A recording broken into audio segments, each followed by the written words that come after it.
Salt water hits the back of your throat. The sun above is the same sun you have always known. The sky looks normal. The horizon looks normal. Everything else is wrong. The water is too warm. The smell is too thick. A column of sardines boils at the surface the size of a city block, and a shadow under your feet just slid past, slow, long, longer than a school bus. You are 9 million years in the past, off the Pacific coast of what will eventually be called Peru. And the thing under you already knows exactly where you are. Before the next wave breaks, hit subscribe on the Mythos Explainer, because today you do not just learn about Leviathan Melville. You learn how to not become its next meal. Okay, breathe. Or try to. The water around you is warm, late Miocene surface water, sitting on top of the Tortonian stage ancestor of the modern Humboldt Current. That is the same upwelling system that today feeds sardines off Peru, and right here, 9 million years ago, it is doing exactly the same job. Massive upwelling, massive plankton, massive sardine schools, massive everything that eats sardines, and then massive everything that eats that. The fossil record from the Pisco Formation has logged seals, baleen whales, dolphins, sea turtles, penguins, marine sloths, and over 3,500 shark teeth pulled from this single region. Congratulations! You are swimming in the busiest seafood buffet in the entire fossil record. The catch is, you are on the menu. The shadow swings back. You see the head break the surface, 3 meters long, almost 2 meters wide, blunt and squared off like the front of a freight container with eyes. Your brain finally accepts what your body already knew 30 seconds ago. That is Leviathan. And it just made you. Problem 1. You are alone, in open water, and the animal in front of you weighs around 57 tons. That is a fully loaded 18-wheeler with a tail. Problem 2. It just opened its mouth. Inside that mouth are teeth 36 centimeters long, over a foot, more than twice the length of a T-Rex tooth, the largest biting teeth ever recorded in any animal that has ever lived, tusks excluded. Problem 3. The teeth are in both jaws, upper and lower. Modern sperm whales only have functional teeth on the bottom because they suction feed on squid. Leviathan does not suction feed. Leviathan grabs, clamps, and tears. And those teeth are angled forward, locked in an interlocking pattern designed for exactly one job, gripping curved bodies that try to thrash away. Bodies the shape of, say, another whale. Or you, curling up in panic right now. What do? You play dead. Wrong. That works on some bears. It does not work on apex marine predators that hunt by movement and biosonar. Playing dead in front of Leviathan is just floating with extra steps. Rule 1 of survival. It already knows you are there. Stop pretending it does not. Here is the part nobody mentioned on the way in. Leviathan is a macroraptorial sperm whale, hypercarnivorous, which means over 70% of its diet is meat. And meat, in the late Miocene, means baleen whales between 7 and 10 meters long. You, with your soft skin and your 80 kilos, are not even prey. You are an appetizer. The good news, technically, is that you are so small, Leviathan has to actually decide if you are worth the calories. The bad news is, it is already deciding, and it is using a sense you cannot defeat. Leviathan inherited the spermaceti organ from its sperm whale lineage, that big oily basin filling its forehead. The same organ that, in modern sperm whales, focuses sound into a directional beam. Modern sperm whales fire echolocation clicks at 236 decibels underwater. That is the loudest sound any animal on Earth has ever been recorded making. Louder than a jet engine. Loud enough that, at close range, it could rupture human eardrums. Leviathan almost certainly did the same thing, because the skull architecture is right there, basin and all. So at this exact second, you are being scanned by a biological sonar, more refined than any technology humans built until the Second World War. Pause for a moment, comment below. Would you actually have gotten in this water knowing all this? Or would you have stayed on the beach? I want to read every answer. Because what comes next is the part where staying on the beach starts to look really, really smart. Rule 2 of surviving Leviathan. Do not swim toward the shore in a straight line. Counterintuitive, I know. Every cell in your body is screaming, "Run to the sand." But Leviathan, being a sperm whale, can sprint at roughly 25 kilometers an hour. And you, being a panicking primate, top out at about 6. There is no straight line you win, so you do not run. You break the silhouette. You go vertical. You tuck. You hug the sandbar, and you put structure between you and the predator. A kelp clump, a rock, anything that scrambles its sonar return.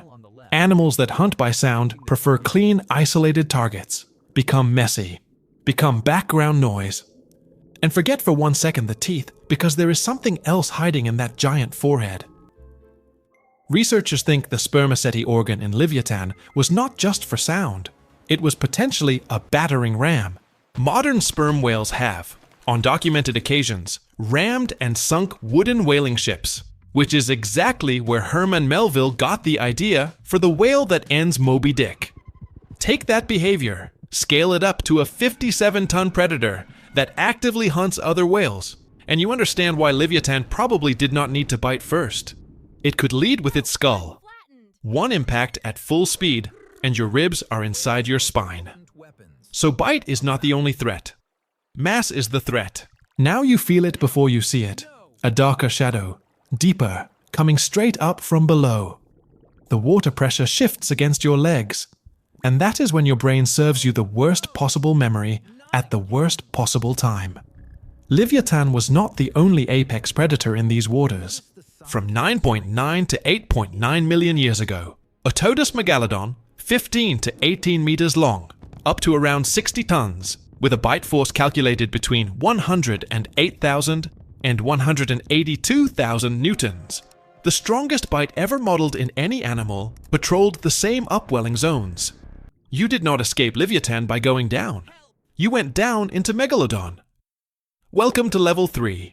So, let us talk about how you actually live through this. Megalodon is a different animal entirely from the whale. Cold-eyed, cartilaginous, it hunts from below. Fossil bite marks preserved on Miocene whale ribs show that Megalodon went for the chest cavity of its prey, straight up, jaws spreading 2.7 to 3.4 meters wide, big enough to fit 2 adult humans side by side, targeting the heart and lungs because that ends the struggle fastest.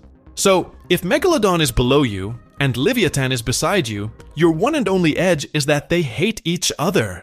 They compete for the same food. They are ecological rivals. Use it. Get between them. Yes, that sounds insane. It is insane. But large predators rarely commit to a kill when another apex is right there waiting to steal it. This is documented behavior in modern lions, in modern orcas, in modern great whites. The carcass that survives a competing predator is the carcass that does not get touched while they posture. So you stop swimming. You stop splashing. You sink low. You stay still. And you let 2 of the largest carnivores in the entire history of this planet make eye contact over your head. Pause. Right here, right now, if it had to be one or the other, would you trust the whale to lose interest first, or the shark? Comment your choice down below, because what they do next decides whether you are alive in 30 seconds. The whale wins. Not because it is kinder. It absolutely is not, but because Leviathan is the smarter animal. Modern sperm whales have the largest brain of any creature ever measured on Earth, period. Leviathan, sharing that lineage and that skull architecture, almost certainly had a brain in the same range. So it calculates. It does the math. Small prey, big competitor present, low calorie return, and it pulls off. The Megalodon, all cartilage and instinct, and a bite 10 times more powerful than a modern great white, also reads the room. It rolls and disappears downward. You hear nothing. You feel everything. And this is the moment you remember that you have been holding your breath for almost 90 seconds with adrenaline blasting through your system, which means your heart rate has tripled. Your oxygen consumption has spiked, and your lungs are now actively burning. You surface slowly. No gasp. No splash. Splashing, to a predator that hunts by motion, reads exactly like a wounded fish, which is the one single signal you cannot afford to send in this ocean. so you float on your back. You let the upwelling current carry you toward the rocky shore. You do not kick, you do not fight the water. You drift because Leviathan biosonar is built to track moving prey, and a body that does not move registers, biologically, as something already dead. And dead things stop being interesting when fresh things are still jumping at the surface 200 meters away. 20 minutes later, your feet hit sand. You crawl out of an ocean that, in 9 million years, will dry up and become the Ica Desert in southern Peru. And the same stretch of sediment under your soaked, shaking body will deep time later hand humans the only proof we have that this animal ever existed. In November 2008, on the last day of a field trip, a researcher from the Natural History Museum of Rotterdam named Klaas Post stumbled across a partially preserved skull, jaw, and teeth in the Pisco Formation, 35 kilometers southwest of the city of Ica. That single discovery rewrote what scientists thought a sperm whale could be. They named it Leviathan, after the biblical Leviathan, and gave it the species name Melville, after Herman Melville, who wrote the book about a different killer whale entirely. And here is the part that should keep you up tonight. The reason you are alive on this beach is the same reason Leviathan eventually was not. The late Miocene starts cooling. The Antarctic circumpolar current intensifies. The medium-sized baleen whales that Leviathan hunts begin to disappear from these warm coastal nurseries, replaced by larger, colder water rorquals that this whale was not built to chase. By around 5 million years ago, Leviathan and its giant tooth are gone from the fossil record. Megalodon follows shortly after, around 3.6 million years ago, for almost the same reason.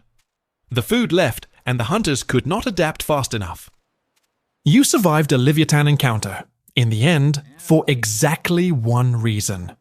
You were too small to be worth it. The thing that made it the largest tetrapod bite in the entire history of life on this planet is the same thing that left it nothing to eat when the climate turned. The bigger the apex, the harder the fall. So, honestly, at which step would you actually have died? At the moment you saw the head break the surface and tried to swim straight for shore? When the megalodon came up from underneath? When you tried to wedge yourself between two apex predators and bet your life on competition? Or right at the end, when you surfaced too fast and started splashing? Drop a number in the comments, 1, 2, 3, or 4, and I will read every single one. And if you made it this far, hit subscribe on the Mythos Explainer, because next we are going somewhere you survive even less. We are dropping you into the western interior seaway during the age of the mosasaurs, where the apex predator grows to 17 meters, has 4 flippers, and the only rule of the water is, do not be in it. See you there.